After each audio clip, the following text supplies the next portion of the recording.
What is going on, and good evening. Welcome to another episode of Torrevieja Talk. It is myself, Paul, and it is Paul. The two Penas are here this evening. Hello, Paul. Hello, Paul. How are you? I'm all right, thank you. How are you? Fantastic. I'm alright, Paul, thanks. Excellent. We're just going to have a talk about match day 8. 8 games have been played now, Paul. Yeah, so it was a Sunday. We played our 8th game of the season. We were at home against Torrevieja Deportivo, pardon the pronunciation if it's not right, and we drew 2-2. So things started to get off into a bit of a negative way, and we thought, oh no, here we go again, and heads dropped. We went 1-0 down after 17 minutes. Watching it kind of looked like a bit of a soft goal to let in. Ball came in from the left-hand side. Their front man got on the end of it, probably the 6-yard box, not really challenged strongly, just dropped it into the back corner of the net. But when you look at the guy, it was Jaime Hornet, again, pardon the pronunciation. That's his 4th goal of the season. He's one of the league's top scorers already, so he knows exactly what he's doing. Unfortunately, straight after that, 5 minutes later, we were 2-0 down. Their guy Carlos bagged that one. And then there was the Torrevieja players got to fight back then. And then it was only 8 minutes later that we got one back, Sanchez. It was a clever little routine. You'll be able to watch the highlights. The details will be in the link below on YouTube and on iTunes and SoundCloud. The details, they're in the details. And it was a perfect little cross that came in from a short corner. From Sanchez, and it just literally dropped into the back corner of the net. Missed all the players in the box and just dropped in. Went into half time 2-1. They looked a bit shaky. You could tell that the confidence was back in the team. And then we came out and we actually grabbed an equaliser. That guy again, Quintero, centre back. He hasn't played in 3 games. Then gets a call up, and he picks up the ball and not far off outside his own box, knocks it to the wing, knocks it to Adrian. And then races up in true centre-back style, straight up to the other goal. Adrian whips the ball in from nearly halfway line, straight into the box. The keeper and the defender both think each other's got it, and Quintero pops up behind and nods it in to level it at 2-2. It's fantastic. I mean, 2-0 down. After the start we've had, obviously, heads could drop, but instead of that, the players picked themselves up and we managed to get ourselves a point. And as you say, we were up against a decent team. We had one of the top goal scorers in the league currently. So I think finishing 2-2, it's something to be proud about. Obviously, we didn't start how we wanted, Paul, but finishing 2-2, I think you can be fairly happy with that. Definitely. I mean, what we've talked about all along is the confidence, the poor start we've had, and whether the heads are dropping and the confidence in their own ability and the guys around them. But and it did actually look like it after the first goal that it was a case of, oh no, here we go again. But then it wasn't straight away. The guys got out that attitude and thought, no, let's have this, let's take it to him. It's still early. It was only 22 minutes gone, so there was still 70 minutes left to play. And they did, credit to them. They grabbed hold of the game and took it to them. And you can see, certainly, I think it was the Deportivo who was very much, looking forward to half time, should we say, and getting the break and having a break in the spell of our attacks constantly. I think one thing, obviously, that we want to point out as we go into the stat side of things, Paul, is the fact that after our calls of a change of goalkeeper, we assume that the backroom staff have been listening to the show. Definitely. So Oscar was dropped again, second time this season. We're not sure entirely if that was, obviously after last game, he'd conceded 3, and nearly had a clean sheet the week before. But it was actually Miguel Serna who was brought in and given another chance. Didn't get a clean sheet like he did in his only other appearance. Although he did hold his own, had a few decent saves, but it didn't look like he was massively tested.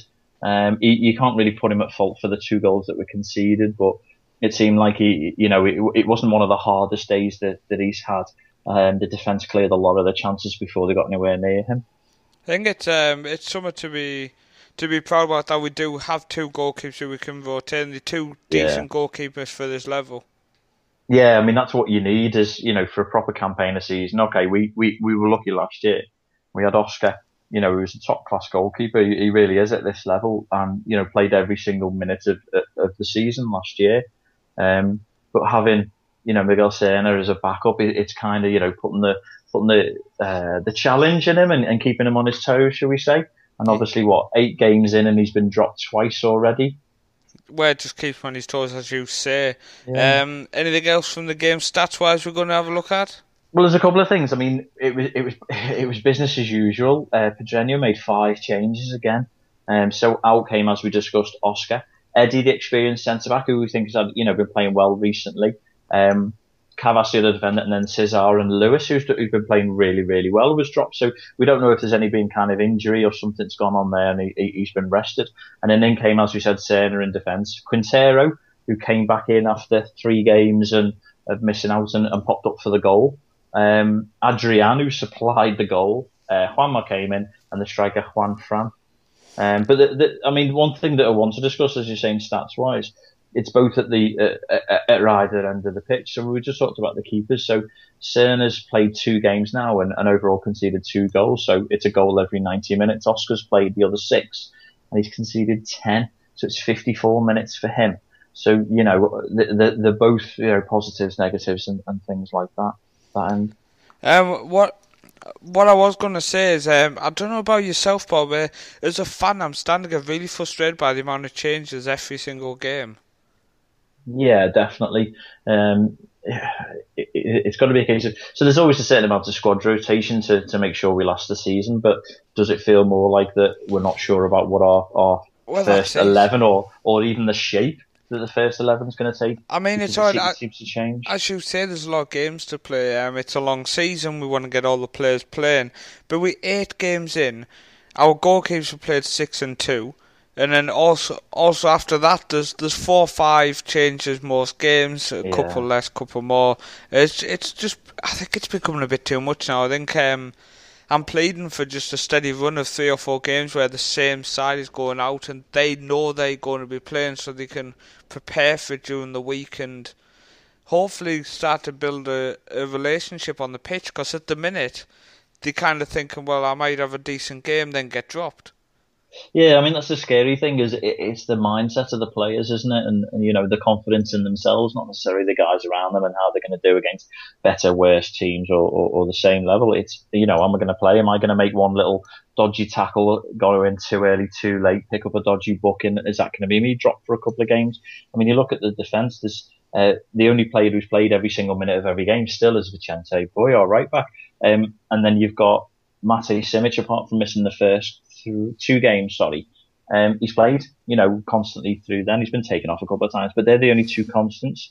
It seems to be we've exchanged between all sorts to match up with them. What about cards-wise during the game, Paul? How was it for that? It was all right. We only picked up 3 yellows. They picked up about the same, to be fair, but, compared to where we were, again, it was 3 last week as well. It seems to have calmed down a hell of a lot. Luckily, our guys aren't really appearing that way near the top of the division's disciplinary table, should we say. Juan Fran's the top with 4 yellow cards so far this season. I'm happy about that. Yeah. So it seems like that side of things kind of calmed down. And the other massive positive, when you want to talk about the stats and stuff like that, so the last 3 games we played, we scored 5 goals. Now, that was something we were talking about so much in the first couple of weeks of the season, about where were the goals going to come from, stuff like that. First 5 games of the season, we'd only scored 2, and both of them were in injury time against Boreal when we were 2-0 down and came back to draw 2-2 after they'd had 2 guys sent off. So it does give us a bit of confidence that side has been, has been sorted. Definitely. I know we were discussing, obviously, neither start just about the players we brought in. We actually had a lot of hope that some of the players who come in, they were goal-scoring players for this level. So I think it's definitely a good thing that they stand to score. Yeah, definitely. Whether it's a case of, they just needed to settle into the surroundings, into the team, into the style of play. However, then we go into the side of, we now start to question, is that going to go again? The fact that we're fine in the back of that, is that going to change because the same guys aren't getting consistent? So, we're just going to have to wait and see on that one. But I mean, I suppose the good thing is in one way, it's not great that our joint top scorer at the club is a defender, and he's only played 5-6 games, I think it is, something like that. With 2. but it just shows that the goals, are coming from all over the pitch rather than just the front guys. Definitely. I mean, how's this point affected the league table? There isn't a great deal of change, to be honest, at the bottom. If you just bear with me. I mean, what's the record? It's 1-1 drew. 1-1 drew 3, lost 4. So it is a case of down the bottom of the table. It's everyone's getting a really bit scrappy and picking up the odd points here or there. Even the likes of where are we? Bunyol, one of the guys who came up last season, hadn't won a game, and they picked up their first win of the season. And that was thanks to a 90th minute goal. So it is all a bit of a mix up, and and everyone's trying to score points against each other. And again, we've got Orihuela this weekend. They're only a couple of places above us. I think they've drawn one more than we've lost, or something like that. And they've scored one more, conceded the same. So, there is about 5 or 6 clubs all battling around in the same position. Well, a victory can soon propel us up. A couple of victories can throw us right up the table. So it is just about staying positive in that side of things. I mean, obviously, you've just quickly mentioned there the upcoming game. Yeah, so we've got Orihuela on Sunday at 5 o'clock Spanish time, 4 o'clock British time. I mean, Orihuela, they had a great season last year, and they were extremely unlucky because they got beat on the last game of the season 2-0, and that meant that they missed off on a playoff place. It's not goal difference in this level of Spain. It's actually the head-to-head rule, so they actually missed out just because they lost that 2-0 game. But they had a plus 20 goal difference. There's only 2 other teams in the league who'd conceded less. So, they've obviously come into the season with bags of confidence. Last season, it's not been the responding ties. So when they came to the Vicente Garcia in September, they won 2-0, and both goals came in the last 15 minutes. So it's obviously something we're going to need to keep our heads switched on for the whole game. And then when we were at their place, it was like a Valentine's weekend massacre. They beat us 5-0, absolutely run riot and destroyed us. So we're definitely looking at forgetting that one then. And what I know you just mentioned, obviously, just talking there about the game of the weekend. Do you want to just let people know your Twitter handle? Because I think that's one of the best places to follow the action. Yeah, so if you follow at Mersey Socios, that's where we make sure we keep everyone updated with the scores of the other games in the division as well as the Torrevieja matches, so we can see how we're faring against everybody else. Fantastic. So I think it's definitely going to be a weekend to look forward to. Hopefully we can pick up some much needed points, Paul. Yeah, definitely. I mean, it probably is a little bit early in the season to be calling it a 6-pointer, but we really could be talking about this as a big game. This will not only give us a bit of a bump if we win it to get us out of the relegation spots, but it drops somebody in, behind us. So, it is vital for both teams to get 3 points at the weekend. But having said that, what will probably happen? It'll probably be another draw. Think positive. Fingers crossed we can get the victory, and I hope people look forward to it, and I hope people share the love for Torrevieja, let people know about it, and most of all, just enjoy learning about the club, Paul. Definitely. But that's it for me and Paul this evening. We're going to finish the show and play you out with Torrevieja's official anthem, so I hope you enjoy that, and join myself and Paul next week for more Torrevieja Talk.